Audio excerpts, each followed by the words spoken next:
Jesus is mine. Oh, what a foretaste of glory divine, heir of salvation, purchase of God, born of His Spirit, washed in His blood. This is my story, this is my song, praising my Savior all the day long. This is my story, this is my song, praising my Savior all the day long.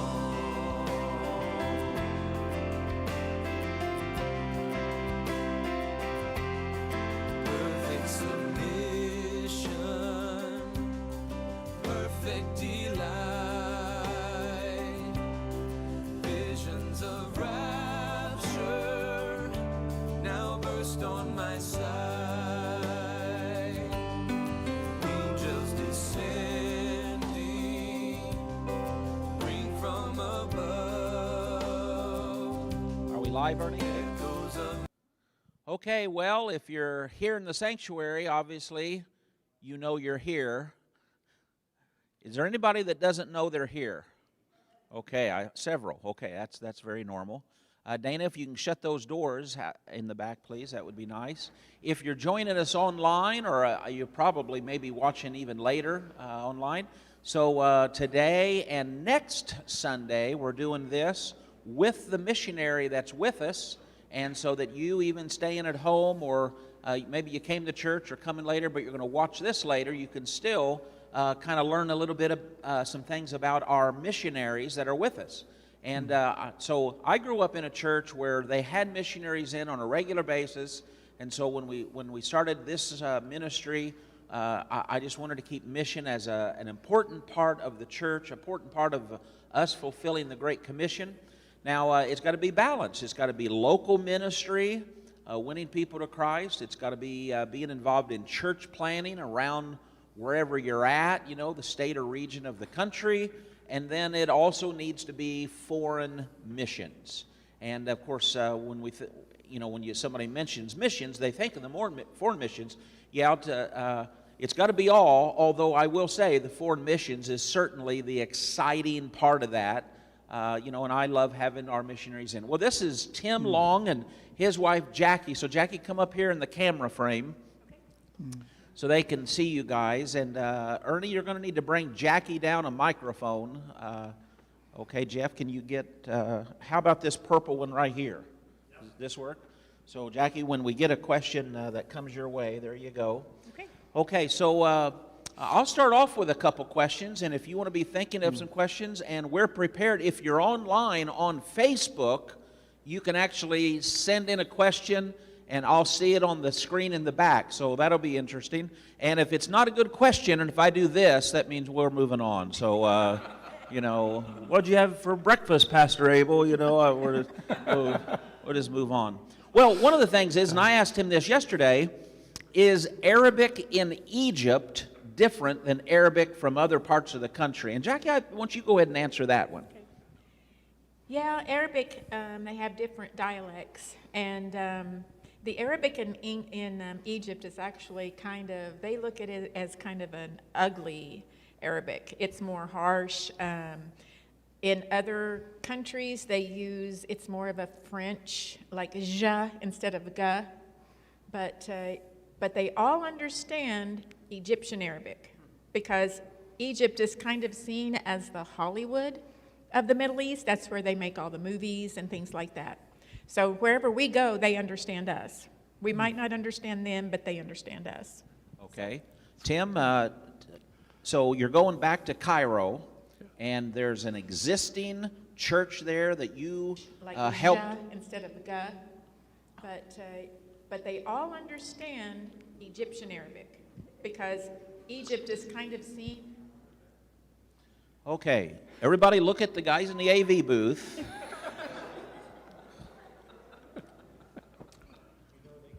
Yeah, there you go. Okay. Gain train of thought again. Here we go. Okay. Existing church. Yeah. So you were back, and I know you're instrumental in getting that church going and operating and that. And so when you had to leave for what we would call the Arab Spring, where there was all this revolution stuff, that church actually did just fine and is doing well right now with a national pastor, and that's where you're going back to, right? Correct. And tell everybody what you're hoping to, I mean, after you acclimate a little bit of going back, I mean, what's the ministry goals for you and Jackie when you go back? Yeah. Going back, since we've been out of the country now for about 6 or 7 years, we've stayed in touch. We've actually been able to travel back once since we've been back and visit, but we're going to be getting into language again. We got to brush back up on that. And the key thing that we want to do is continue to work with our church there, the 2 existing churches that were started out of that church in the South, and continue the training ministry that was started while we were there. All 3 churches have national pastors. They've grown over the last 15 to 20 years to the point that they have a lot of young people, high school students and university age, that have grown, got married, and they themselves are looking at ministry full time. And so we are currently looking at what we will do to start new churches in Egypt, but also extend the ministry for missions through the Middle East. We have 2 couples that are looking at going to other parts of the Middle East at this point to start churches. As you saw maybe in the video, or will see in the video, we have a great influx of refugees. And God opened the door for great ministry there, and it continues to grow. And that's really hit the burden of our churches to we got to do something outside of just us now too. And so we're excited about that. When we go back, that training's going to grow and continue. We're going to start helping to plant churches, not just in Egypt, but also we're looking at Libya and Syria, some other parts there. I'll ask you a question. How did you enjoy the Egyptian hibiscus tea that we made?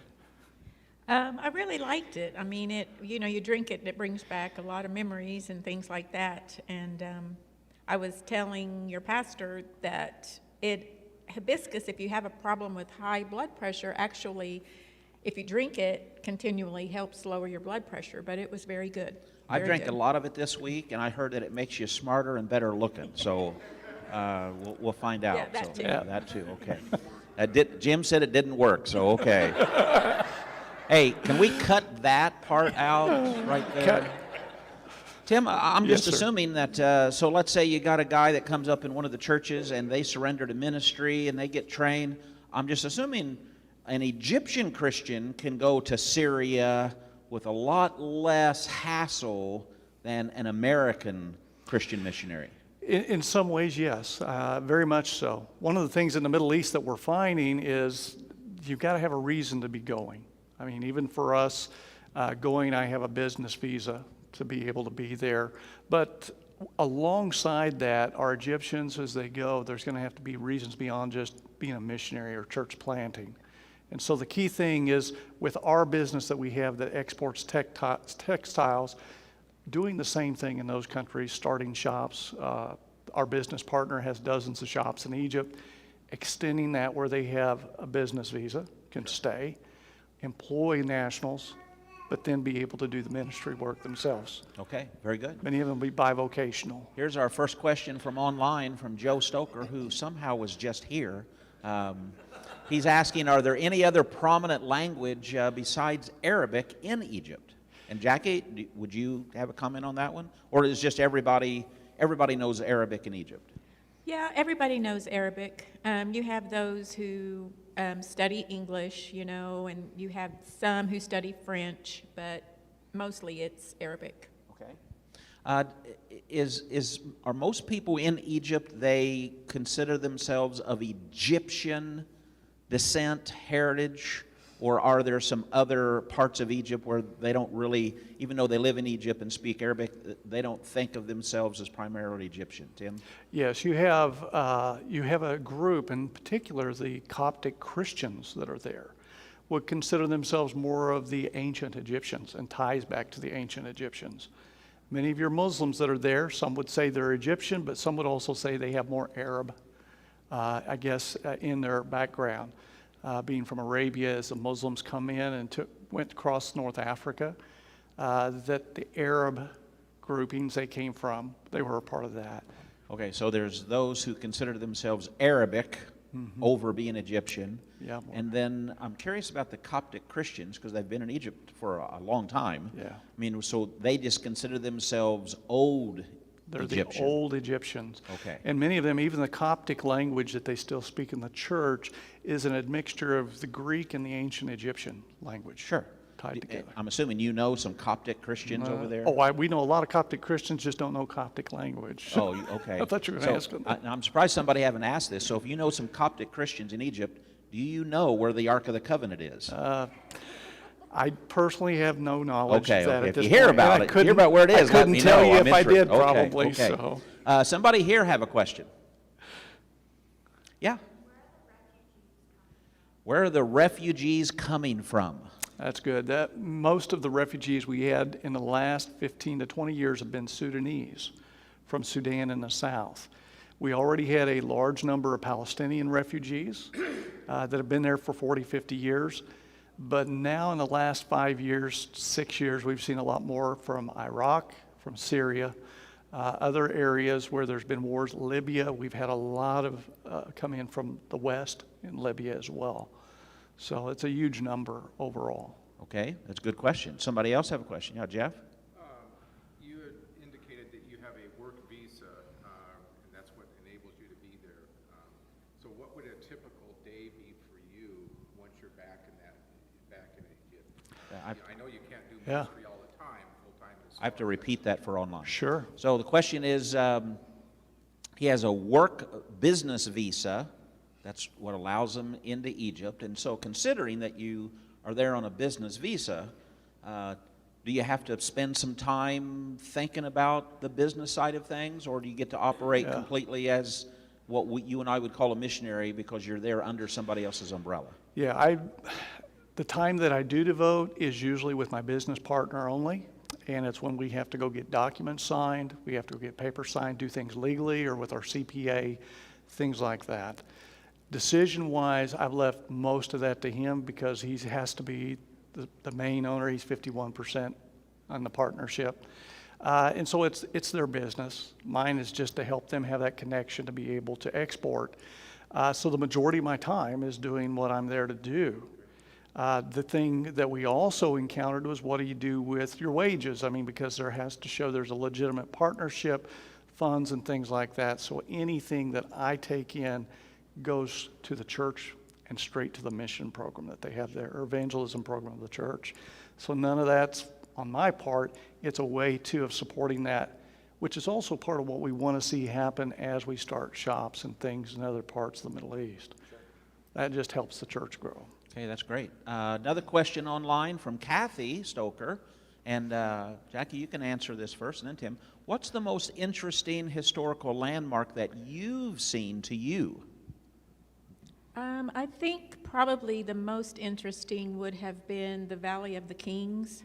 There are so many historical landmarks, it's hard to say, but the Valley of the Kings was something that was just exceptional. Sure, and for those people that don't know what's there, to tell them a few things that are there. Yeah, well, you go, and it's where a lot of the ancient pharaohs are buried, and you walk down. Most of the tombs, are open, and you walk down into them, and it's extraordinary. They've got the hieroglyphic scenes on the walls, and you go in, and there's tunnels, and it's just something what they could do back then, even with all of that. Yeah, and of course the pyramids. And the pyramids, yes. Okay. Yeah. And Tim, how about for you? Can you pick something different? Something very different would be the museum. My wife could not get me out of the museum. I could go there for days and days and days. It's because they have so much collected there from just the different timelines of history in Egypt culture. Sure. So, I mean, you have huge monumental statues that are in there, but you have King Tut's exhibit, and that's an entire floor of the Cairo Museum, and it's just gold everywhere. And you think about just this one little tomb, and all that gold was fit in there. But it's pretty amazing, box within box within box within box of just gold, that they have. But it's a sight to see. Is it cool living close to the Nile River? Yes. In fact, we lived right by the river at one point. Okay. Lived right there on the Nile. The only bad thing about it is the humidity it brings with it. Sure. But it's pretty awesome when you sit there and you look at the Nile River and you think of the history behind it. Sure. Regarding Moses as well as Abraham and even the pyramids. You think, wow, these are things that Abraham and Joseph and so many others saw. Sure. And Jesus, even as they were there, and you had Mary and Joseph going through. It's pretty remarkable to think those things were there then, and we get to see them almost every day now. Sure. Okay. Yeah. Somebody else have a question? Yes, Millie.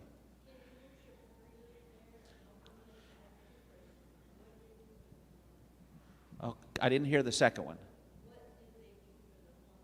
Okay, so first question, and I'm repeating this for online, is are Christians allowed to worship freely? And I know we could talk about to a degree, so explain, let's have that question first. Okay. Worship freely, and constitutionally, that does exist. We do have above ground churches that are recognized. They're legal churches above ground. But when a church starts out, it has to start as what we consider an underground church movement until it can get legal status, have a national pastor and leadership and everything. So you have Christians that meet together underground, and those churches are not considered legal. Okay. Whenever you enter into a church, it's very common you have police or military there, and Christians and Muslims carry identification cards of what the religion is. So whenever they're asked what their religion is, they have to present that card to show. That can be a detriment to people coming in just freely. So that can affect that. Okay, and then what does the church there in Cairo, for example, do they have any benevolent or homeless ministries or anything like that? Yes, they do. We want to see that continue to grow as well. One of the things that we have at issue is almost 2 million street kids in our city and country. Most of them, they're in Cairo and Alexandria. Cairo's 22 million people. So over 2 million street kids. We have some people that reach out to them, but we also have a ministry Jackie was a part of. It's in Garbage Village as well, and she can probably tell you a little more about that. Tell us what Garbage Village means, Jackie, because I think I know what it means. Well, Garbage Village is a place where it's mostly Christians that live there, and that's where the trash collectors of Cairo live. And they go out and collect the trash, they bring it back. All of the first floors of the buildings is where they put the trash, and then they go through it and they recycle maybe 85% of things. I mean, it's a blessing as well, but kind of really hard. The ministry that I had there was to special needs kids, and those mothers they're so poor, and special needs kids in the past have always been kind of looked really down on, just almost sometimes institutionalized. And we just had a ministry of helping take care of the special needs kids, having a program for them, but also teaching the parents how to take care of them and things like that. Okay, that's touching. Jim, did you have a question? No, I'm sorry. As you were talking about the Nile, I just wondered what is the condition, the physical condition of the Nile? Pollution? So what's the physical condition, as in the quality of the water and everything, of the Nile River? Yeah, it's very dirty. A lot of pollution, a lot of plants and factories. They dump fertilizers and things into it. You're told not to eat fish and things from it. What's interesting is the Egyptian Navy, they train a lot of their divers in it. I guess if they survive, they qualify and get promoted and move on. I don't know, but that's where a lot of those guys go in and they dive in the river as well. So it's about like the rivers in Chicago. Yeah, probably Okay. so. Okay. Somebody else. I got a question, another one from online, from Barry Britt. Hey, Barry. Has the 2/11 civil unrest continued? And the quick answer is, well, officially no, but to some degree yes. So once you talk about how that's affected ministry, you know, this animosity now between the military government and the old Brothers Muslim group. So go ahead and comment on that. Sure. When we had our revolution there in Egypt 10 years ago, one of the things that was taking change is the Muslim Brotherhood stepping into power. The military had been in power for over 50 years, and Mubarak himself had been president for 30 years. So there was a lot of unrest and wanting to topple him. Once he was out of power, though, and the Muslim Brotherhood won the elections, there became a lot more persecution on the church and things like that. And quickly, that unrest that developed escalated. I mean, it wasn't just to topple the president, it created huge divisions within the country. That's when our visas were denied. After a couple of years of that, our visas were denied, and it was because the Muslim Brotherhood was trying to force all the Christians to sell out their businesses to Brotherhood members for pennies on the dollar. And so at that point, we were able to hold on to ours, but we ended up getting our visa denied. We had to leave, and a lot more radical elements were being allowed in and given visas. So that unrest continued for several years until the military realized this is going to completely destroy Egypt if we don't step back in. And that's what they did. And the current president is a military general. The Brotherhood initially trusted him as being the head of the military, but there seemed to be a working in his mind of he had to end what was taking place. Military stepped up, took back over, and President Assisi's been in power since. It's reverted back to a lot of what it was like, but it's also reverted to a lot more freedoms for us. I mean, quickly it was realized within Egypt the Christian minority would be either forced to move out or exterminated. Sure.